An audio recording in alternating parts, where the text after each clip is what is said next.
Bhojpuri film आक्रोश का मुहूर्त हुआ। निर्देशक हैं संदीप सिंह।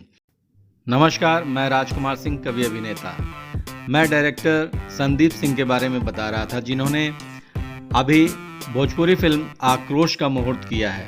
इसके पहले इन्होंने बॉडीगार्ड शिवा, सत्ताराज, तेरे इश्क में मर जावा कंप्लीट की है और इन्होंने आक्रोश फिल्म का मुहूर्त किया जय सलोनी मूवीज के बैनर तले। इसके प्रोड्यूसर हैं अनिल कुमार वर्मा, राइटर संदीप सिंह और डायरेक्टर भी संदीप सिंह हैं। म्यूजिक और गीत मुन्ना दुबे का है। कृपया मेरे चैनल को सब्सक्राइब करें। धन्यवाद। संदीप सिंह ने बताया कि फिल्म की शूटिंग जल्दी ही शुरू की जाएगी और मुहूर्त के मौके पर फिल्म के तमाम कलाकार मौजूद थे। विराज भट्ट को मुख्य भूमिका दी गई है।